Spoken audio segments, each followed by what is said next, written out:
Estamos no ar para todo o Brasil. Isso mesmo. Ah, sim. Pronto? Boa noite a todos, a graça e a paz do Senhor. Vamos ler aqui o texto bíblico, nós vamos ler o Salmo 15. Se tiver sua Bíblia aí, abre no Salmo número 15, para a gente fazer a leitura inicial aqui do nosso culto de hoje. Salmo 15 diz assim: Senhor, quem habitará no teu santuário? Quem poderá morar no teu santo monte? Aquele que é íntegro em sua conduta e pratica o que é justo, que de coração fala a verdade e não usa a língua para difamar, que nenhum mal faz ao seu semelhante e não lança calúnia contra o seu próximo, que rejeita quem merece desprezo, mas honra os que temem o Senhor.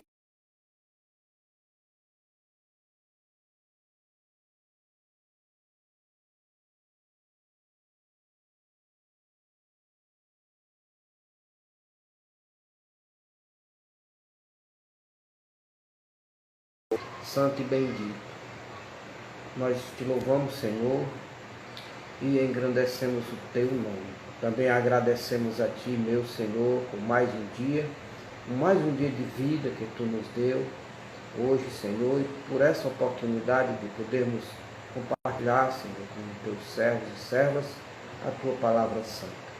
Obrigado, Jesus, por tudo, Senhor. Te agradecemos em nome de Jesus. Amém. Vamos cantar 2 ou 3 louvores, para em seguida a gente passar para a palavra. Nós estamos no mês da família e hoje nós vamos iniciar. O tema é uma família segundo o coração de Deus.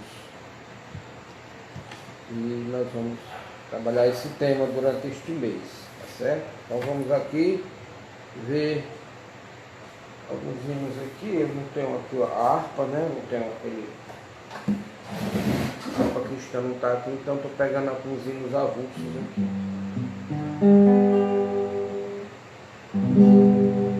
Em espírito, em verdade, te adoramos, te adoramos. Em espírito, em verdade, te adoramos, te adoramos. Rei dos reis e Senhor, te entregamos nosso viver. Rei dos reis e Senhor, te entregamos nosso viver para te adorar, ó Rei dos reis. Foi que eu nasci, ó Rei Jesus, meu prazer é te louvar, meu prazer é estar nos átrios do Senhor, meu prazer é viver na casa de Deus, onde flui o amor. Em espírito, em verdade, te adoramos, te adoramos. Em espírito, em verdade, te adoramos,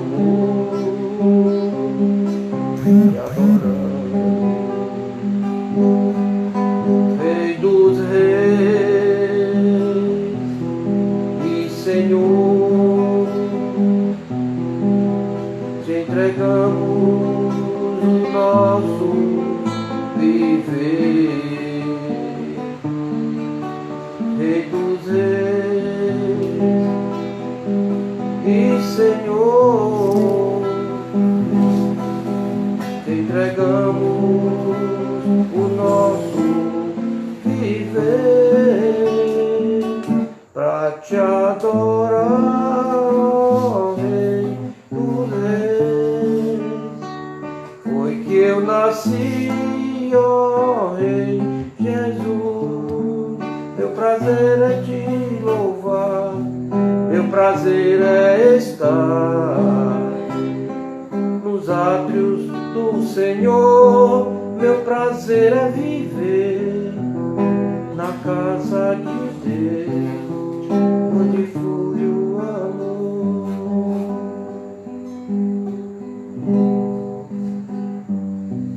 Em espírito de verdade.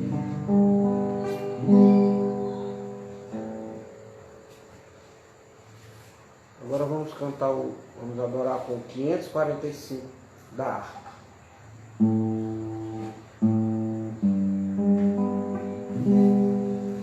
Deus enviou seu Filho amado pra me salvar e perdoar. Na cruz morrer por meus pecados, mas ressurgiu e vivo com o Pai está, porque Ele vive, posso crer no amanhã, porque Ele vive, temor não há. Mas eu bem sei, eu sei que a minha vida está nas mãos de meu Jesus, que vivo está. E quando enfim chegar a hora em que a morte enfrentarei, sem medo então terei vitória, verei na glória o meu Jesus que vive está, porque Ele vive,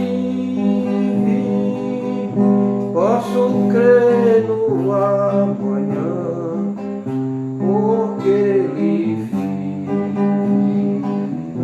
temor não há. Mas eu bem sei, eu sei que a minha vida está nas mãos do meu Jesus, que vivo está. Glória a Deus, aleluia.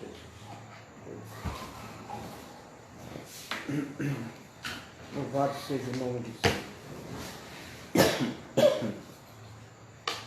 Irmãos, vamos agora abrir a palavra do Senhor, um texto bíblico que vai servir de base para a nossa meditação hoje, que é Gênesis 19. Gênesis no capítulo 19.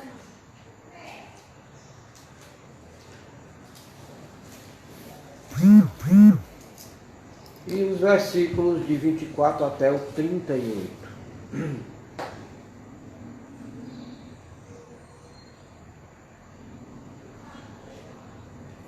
que diz assim: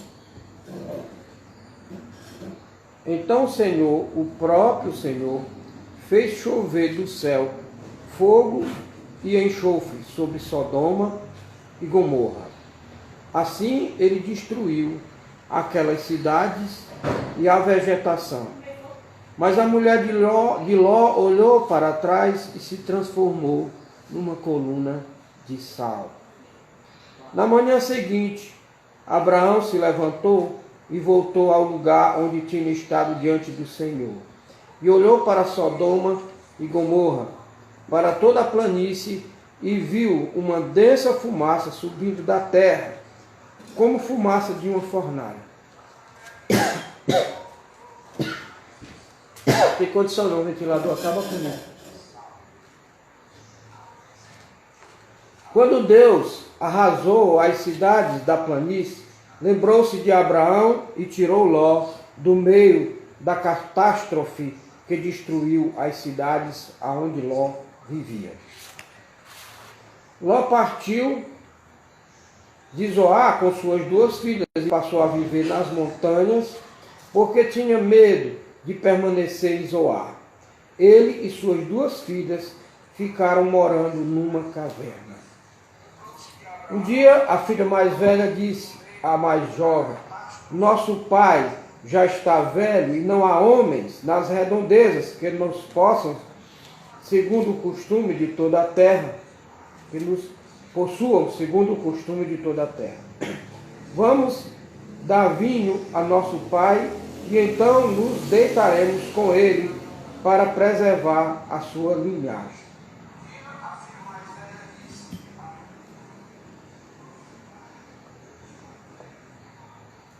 Naquela noite, deram vinho ao pai, e a filha mais velha entrou e se deitou com ele.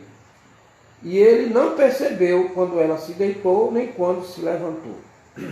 No dia seguinte, a filha mais velha disse à mais nova: Ontem à noite, deitei-me com o meu pai.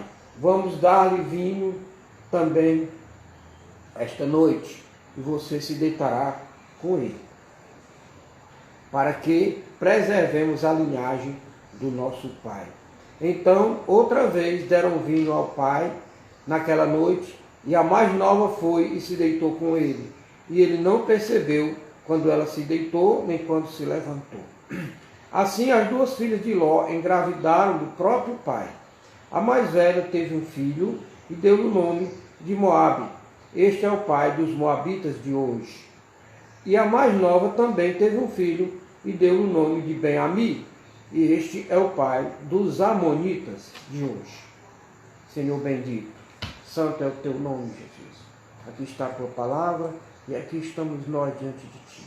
Que teu Espírito Santo possa falar ao nosso coração e nos trazer, Senhor, ensinamentos práticos, objetivos e preciosos para a nossa vida, meu Deus. No nome de Jesus, eu te peço e te agradeço. Amém.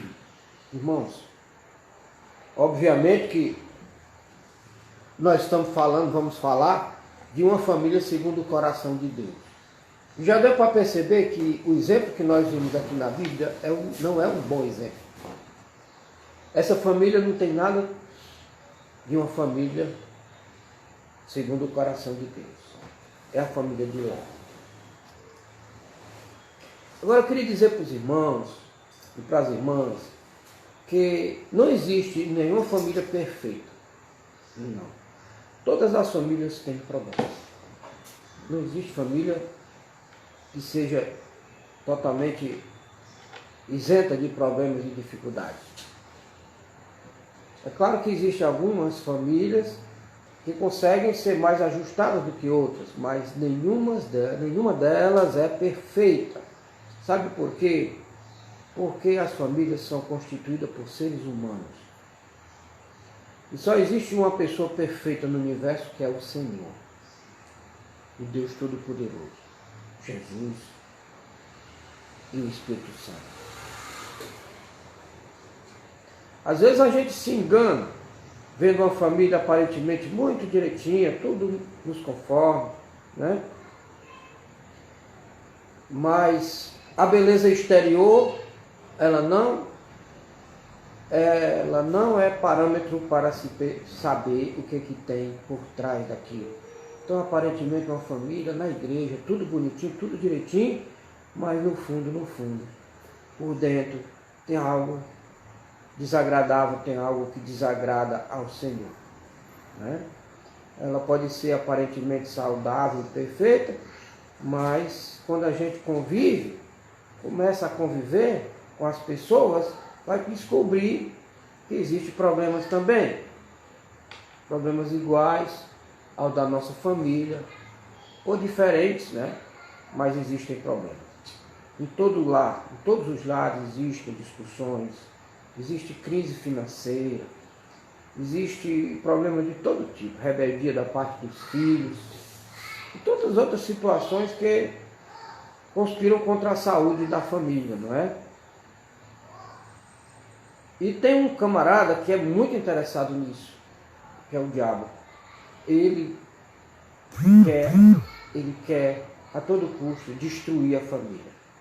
Nós vimos aí, temos visto no mundo todo, e aqui no Brasil em especial, Satanás usando pessoas para destruir a família. As famílias tradicionais estão sendo substituídas por famílias com duas pessoas do mesmo sexo, e não é um casal, porque um casal tem que ser um macho e fêmea. Mas eles dizem que é um casal, mas não pode haver um casal do mesmo sexo. Então é um par de pessoas que resolvem constituir uma família híbrida, ou seja, uma família que não vai reproduzir. E aí eles adotam crianças. E eu fico imaginando como será a vida de uma criança dessa, que cresce num lar desse jeito, onde é o papai e o papai, a mamãe e a mamãe. E essa é a obra de Satanás que ele está disseminando e querendo a todo custo estabelecer no mundo. Mas nós cremos na palavra de Deus que estabelece, e que Deus que criou macho e fêmea. Deus os criou homem e mulher. E ali ele estabeleceu o casamento e disse: crescei e multiplicai. E não tem como crescer e multiplicar uma família que não é constituída de um casal de homem e mulher, de macho e fêmea, né? Então, essas estratégias que Satanás está usando têm sido eficaz até nas famílias cristãs. Eu conheço crentes que defendem esse negócio, pastores que defendem isso aí também. Infelizmente, a coisa chegou nesse nível. O Evangelho do Senhor Jesus Cristo chegou nesse nível, meus irmãos. Aliás, o Evangelho não chegou nesse nível. Desculpe aí o erro na expressão. Estão tentando fazer o Evangelho chegar nesse nível. Mas o verdadeiro Evangelho do Senhor Jesus Cristo, ele não muda. Ele jamais vai chegar nesse nível. Tomando água aqui porque a garganta está todo tempo prejudicando aqui. Repreende em nome de Jesus essa tosse. Então nós temos aqui a família de Ló. Ela também não ficou isenta dos problemas da vida, né? O lar dele já havia sido machucado, já havia sido tocado pelo inimigo. Ló perdeu a esposa, se transformou numa coluna de sal, você viu aí na leitura. Aí depois ele foi viver com as duas filhas numa caverna. Então ele teve uma família que foi tocada pela dor, pela desesperança. E as filhas ainda fizeram algo lastimável, né? Cometendo um incesto com o próprio pai. Mas eu quero dizer para você, meu amado, que independente de como esteja a sua família, a nossa família, independentemente das lutas que a gente tem enfrentado, das perdas que tem assolado o nosso lar, dos sofrimentos que parecem não ter fim, e da desesperança aparente, você hoje pode tomar uma decisão. Você pode decidir que a sua família será uma família segundo o coração de Deus. Você decide. Você pode decidir isso. Minha família será uma família segundo o coração de Deus. Então, quando olhamos para essa história de Ló e sua família, nós podemos aprender algumas lições sobre como fazer com que a nossa família seja uma família segundo o coração de Deus. Ainda que a família de Ló tenha fracassado em ser uma família segundo o coração de Deus, nós podemos usar o exemplo negativo para não repetir o erro. Então eu quero dizer que, primeiramente,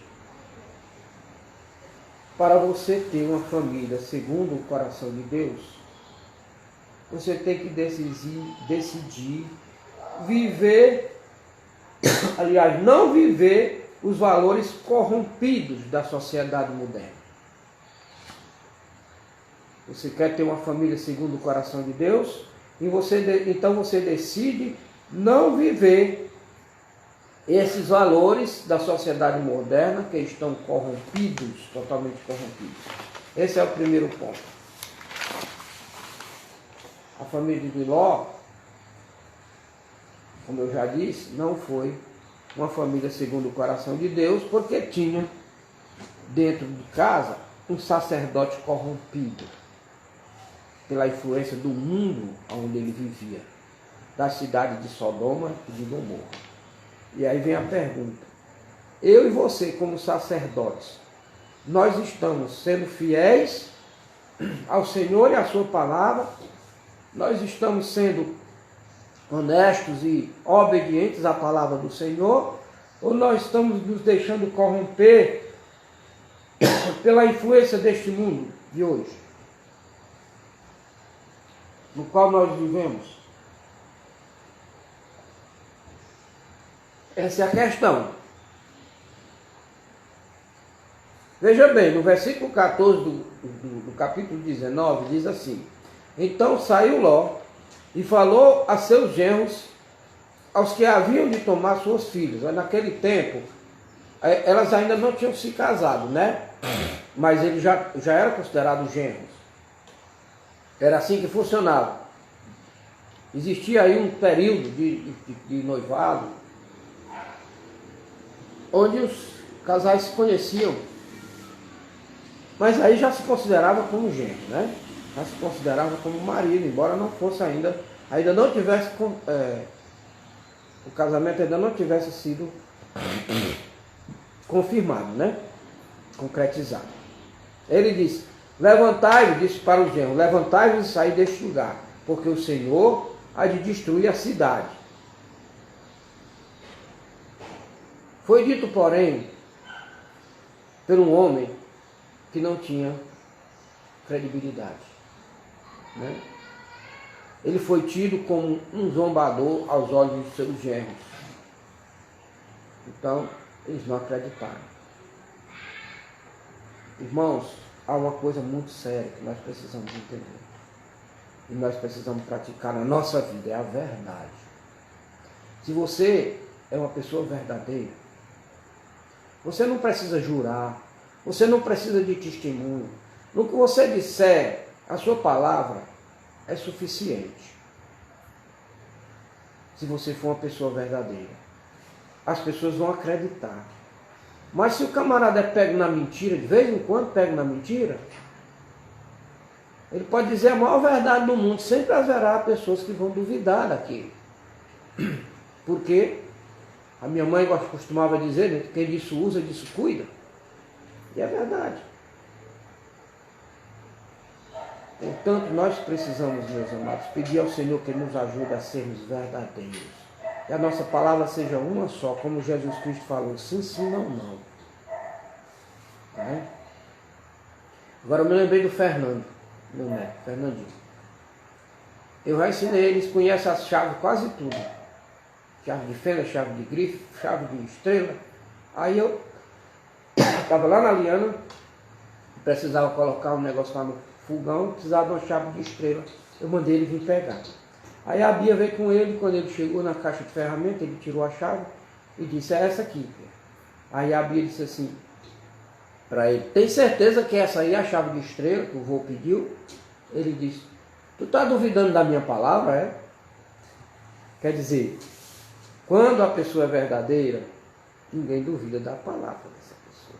Eu contei essa história de Fernandinho porque o rapaz que estava aqui fazendo a pintura da casa, ele ouviu e ficou admirado.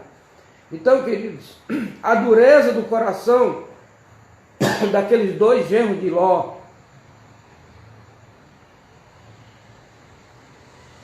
fica claro que a dureza do coração deles vem pelo fato de que não teve efeito nenhum o relacionamento dele com Ló, não tocou a vida deles, não foi um bom exemplo, não chegou a, nem de longe, transformar a vida dessas pessoas.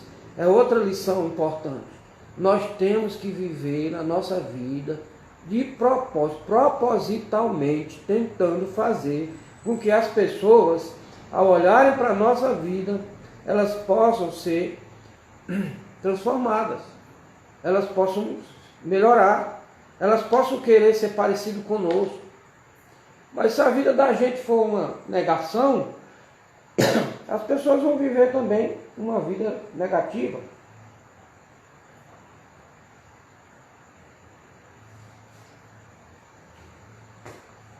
Então, a dureza do coração deles, de não acreditar e não perceber aquilo, veio do fato de que Ló foi um péssimo exemplo.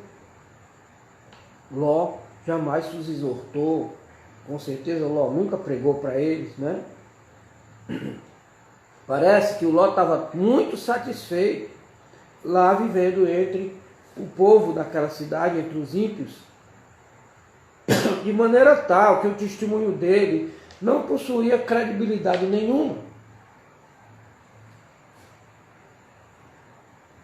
E observe, aquelas pessoas que estavam muito próximas, tão perto de Ló, estavam dentro de casa, constantemente com ele lá, junto com sua família, foram exatamente os que não deram nenhuma credibilidade ao que ele dizia. Que coisa triste, irmãos. É a pessoa ser o chefe de uma família e não ter credibilidade. Falar e ninguém nem se importar com o que ele diz. Os filhos levam na brincadeira o que o pai fala, né? Ainda tem deles que ainda dizem assim, papai tá por fora, o velho está por fora, está ultrapassado, não é? Mas nós temos que prezar por isso aí, ter autoridade, procurar ter autoridade, e essa autoridade, amados, a gente conquista. Ela não cai do céu de repente, não. Então, o nosso testemunho precisa ter credibilidade. Essa é uma grande verdade que nós temos que assimilar. Aqueles que conhecem você e veem você como servo de Deus, elas realmente veem você como um servo de Deus, como uma serva de Deus? Ou você é mais um no meio da multidão passando despercebido na vida das pessoas? Ló, ele estava diante de uma sociedade corrupta como a nossa, hoje em dia. Ou a nossa talvez até esteja pior. Uma sociedade marcada pela prostituição, pela maldade das pessoas, pela violência, pelas mentiras, pelas traições. Não é isso não que nós, na nossa sociedade hoje, que nós vemos? Então, as filhas do Ló estavam noivas de rapazes que tinham valores totalmente diferentes dos valores que Deus tinha proposto para aquela família.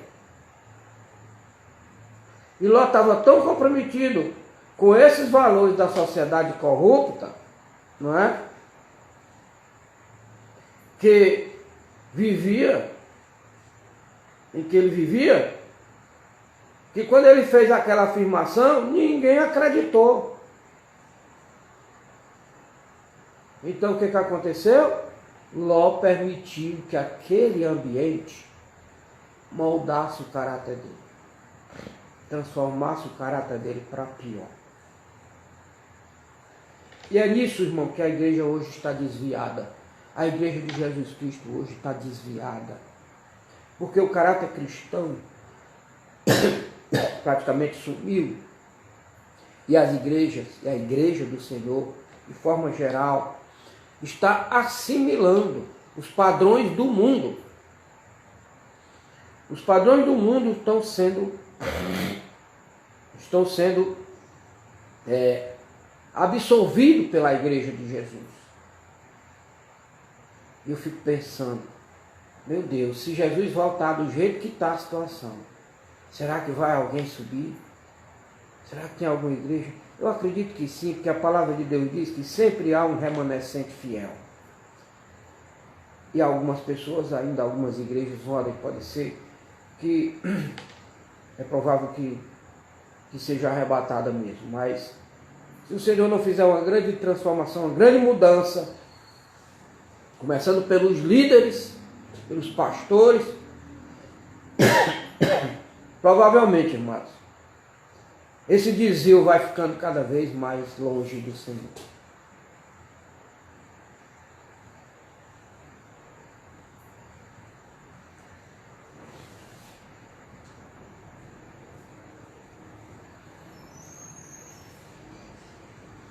Vou fazer uma pergunta aqui, eu anotei aqui. Esposo, esposa, pai, mãe, filho, sua vida tem as marcas dos valores corrompidos deste mundo ou tem as marcas dos valores eternos ensinados pelo Senhor em sua palavra?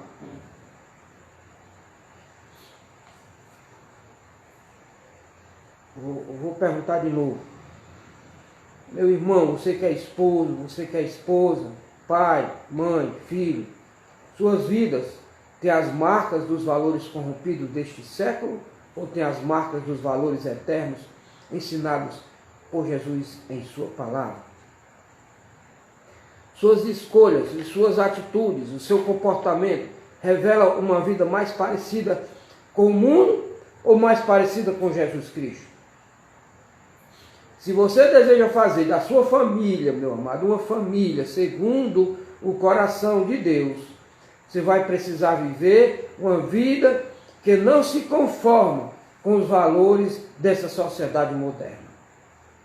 Você vai ter que viver em inimizade com os valores dessa sociedade. Se você quer ser amigo de Deus, você tem que ser inimigo do pecado. Se você quer ser amigo de Deus, você tem que ser inimigo dos valores modernos da sociedade atual. Esse é o primeiro ponto, não é? Primeiro ponto. E se você quiser decidir, se você quiser para a sua família, que ela seja uma família segundo o coração de Deus, você tem que decidir não viver os valores da sociedade moderna, mas viver os valores dos princípios da palavra de Deus. Para ser uma família segundo o coração de Deus, segunda coisa, decida olhar para frente e nunca olhar para trás. Tem aquela música, né? Olhar só para ti, Senhor, e não olhar para trás.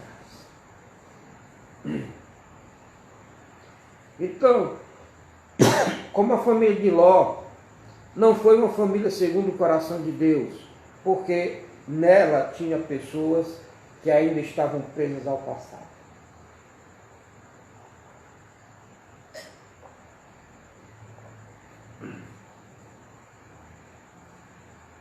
A mulher de Ló olhou para trás, verso 26, 19, 26. A mulher de Ló olhou para trás e foi convertida numa estátua de sal, né? Uma coluna de sal.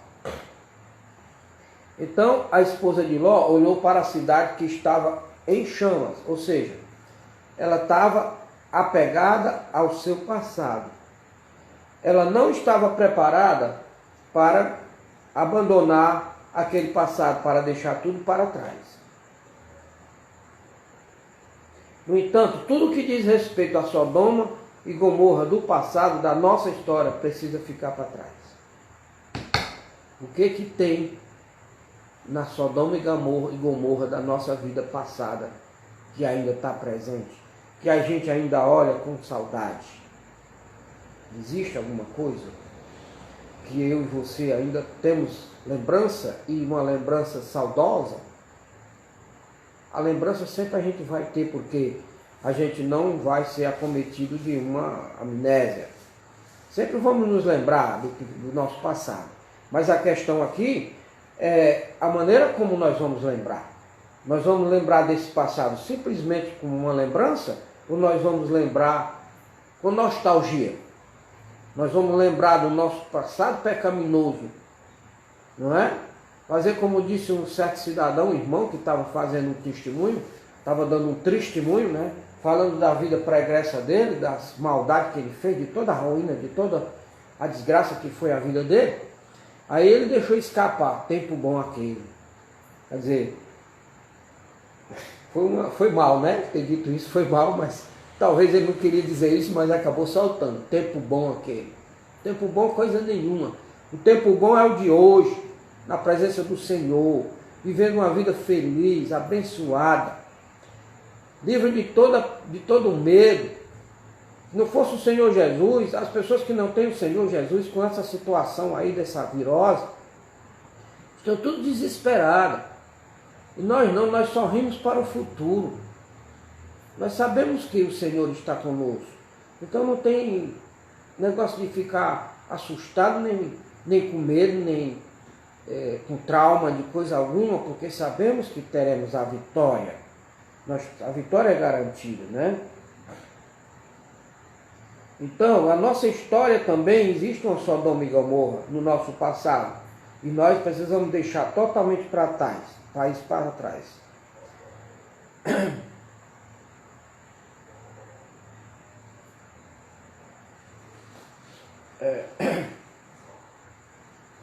Não precisamos, não devemos ser conduzidos por Deus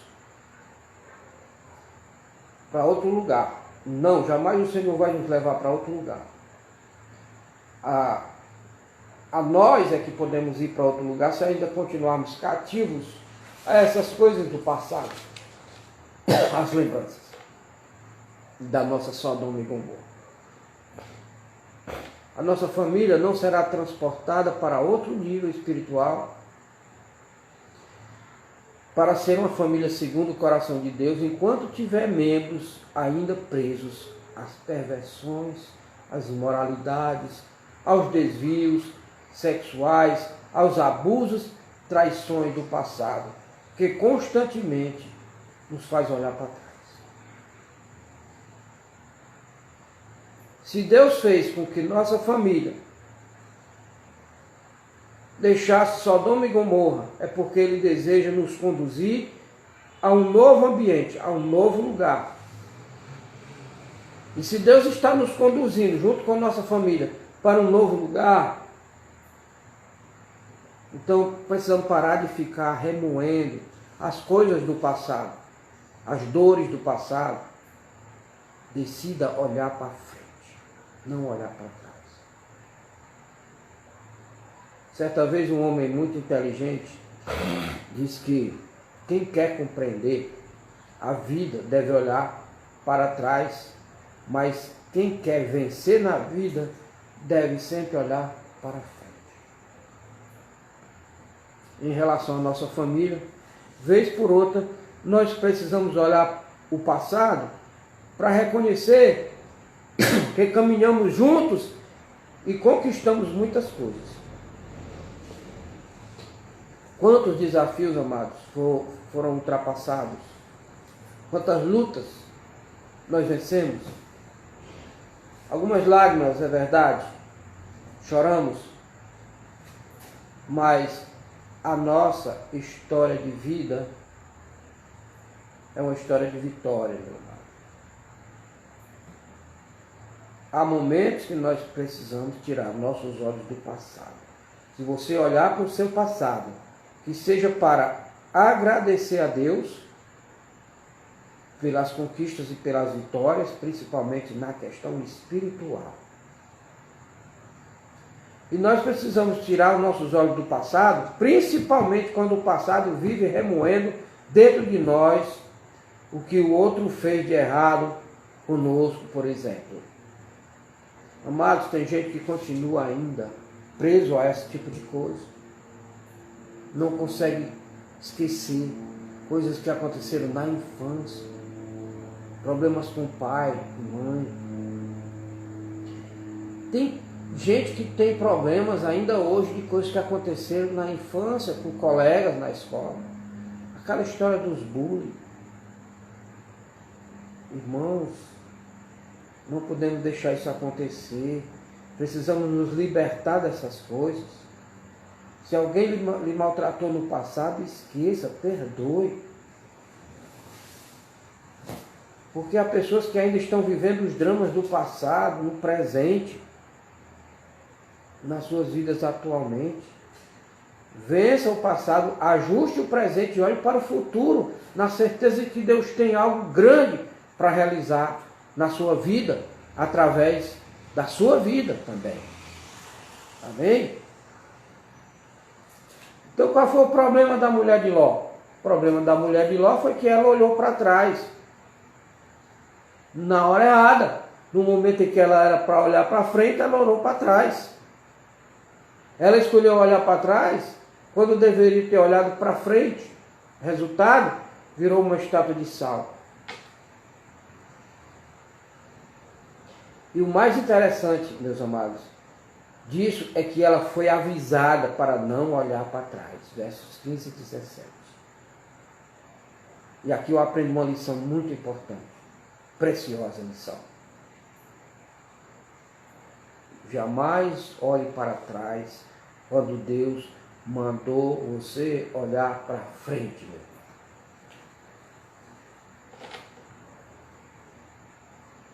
Há muitas famílias que morreram, né, no tempo e no espaço porque decidiram viver olhando para o passado. Mesmo diante dos avisos que foram dados, escolheram virar uma estátua de sal. Portanto, mude o foco da visão da sua família. É preciso olhar para frente. É para frente que se vive.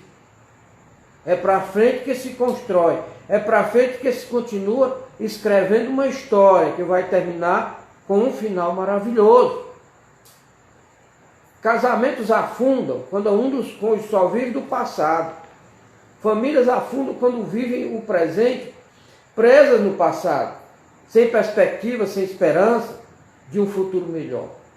Aconteceu algo, por exemplo, num casamento, houve um deslize de um dos cônjuges, foi tratado, foi perdoado, foi resolvido, então não fale mais, nunca mais nesse assunto. Se você ficar revirando o lixo, você vai adoecer, né? Porque o lixo adoece. Às vezes a pessoa diz que perdoaram, que perdoaram, mas não esqueceram. Mas perdoar é esquecer também, irmão. Quem diz que perdoou e vive constantemente relembrando, é porque não perdoou de verdade. Por isso, a minha orientação para hoje é: não faça como a mulher de Ló. Não engesse o seu casamento, a sua família, a sua vida, vivendo só de passado. Olhe para frente. Olhe para Jesus. Ele é a esperança da sua família. Em Hebreus 12:2a diz: olhando para Jesus, autor e consumador da fé. Parte A. Amém, queridos? O tempo já está acabando. Esse negócio de live tem um tempo, né? Então, assim, na próxima quinta-feira, a gente vai continuar. O ponto 3 diz que, o ponto 3, nós vamos tratar na próxima quinta-feira, diz que devemos decidir crer que Deus transforma tragédias em bênçãos, para termos uma família segundo o coração de Deus. Amém? Que o Senhor os abençoe grandemente. Me desculpem aí, eu não estou bem. Desde ontem eu estou febril, eu tomei um remédio agora, porque eu estava com febre até 5 horas da tarde. Eu não sei o que é, parece que é uma virose aí, não sei. É muito difícil eu ter febre, muito difícil mesmo, mas é uma febrezinha baixa. E a tosse, e a garganta está ruim, dor de cabeça, e o corpo todo doído. Eu peço que os irmãos orem por mim. Peço que os irmãos orem também pelo Marcos Aurélio, ele se operou hoje, de manhã. Eu falei com ele às 11h30 para meio-dia, mais ou menos. Ele já tinha saído da operação, estava bem. A operação foi um sucesso. Então, vamos orar para que o irmão se recupere o mais rápido possível. Para quem não sabe, ele levou uma queda no banheiro e quebrou o fêmur. Por isso teve que se operar. E orar pelo Alcides também, que o Alcides está passando por esse problema de virose. Não está melhorando e nós estamos preocupados. E orem por mim também, amados, pela a vida da Emily e pelos irmãos, por toda a igreja. Vamos tirar um tempo aí para orar pela igreja, pelo povo de Deus. Amém? Algum compartilhamento aí? Aqui só para pedir oração pelo Alcides e família. E teve a Irineu Paulino, pedir oração para o Henrique também. Erineuda. É Irineuda, isso. Ah, Pedir oração para o Henrique e a Nicole pedir oração pelo Alcides. tá certo. Vamos orar então para a gente concluir. Certo? Espero que tenha sido proveitoso. Esse tema é muito bom e muito amplo, né? Então nós temos aí o mês todo para trabalhar. Domingo estaremos aqui novamente às 19 horas para ministrar a palavra. Amém? Vamos orar. Senhor bendito e santo, nós agradecemos, Senhor, a Ti por mais essa oportunidade. Quero colocar, meu Deus, pedido de oração que foram feitos, Senhor. Pedido de oração, Senhor, eu peço oração pela vida do Alcides, Pai, ministro cura e restauração na vida dele. Em nome de Jesus, nós ministramos, Senhor, pela autoridade que nos concede, como ministro do Teu Evangelho. Em nome de Jesus, que Tu faça com que o Alcides seja curado imediatamente, Senhor. Em nome de Jesus, nós repreendemos toda doença, Senhor, toda infecção, todo e qualquer tipo de infecção na vida dele, caia por terra em nome de Jesus. Também oro pela Emily, Senhor, que está hospitalizada, que o Senhor abençoe a tua filhinha e que ela possa, mais uma vez, Senhor, se recuperar, ter as suas taxas, Senhor, normalizadas para continuar aí e encerrar o tratamento em nome de Jesus, Senhor. Oro também, meu Deus, pelo Henrique. Eu não sei qual é o problema que o Henrique está passando, mas o Senhor sabe, então que o Senhor visite e abençoe grandemente, abençoe a irmã Edith também, o Ademir, abençoe todos que pediram oração, Senhor, o Márcio, todos os irmãos que estão enfermos, meu Senhor, e a mim também, que fala contigo, meu Deus, não permite, Senhor, que esse coronavírus, Senhor, chegue em minha casa, em nossa casa, e guarda e protege todo o teu povo, meu Senhor, em nome de Jesus. Ministra cura também, restaura, meu Senhor, o Marcos Aurélio, que ele tenha uma recuperação rápida e logo, logo possa estar, Senhor, andando novamente, Pai. Em nome de Jesus. Abençoa todo o teu povo, que as bênçãos do nosso Deus Todo-Poderoso, Deus Pai, Deus Filho e Deus Espírito Santo, seja sobre todo o povo de Deus em toda a face da terra, hoje e para todo sempre. Amém. Glória a Deus.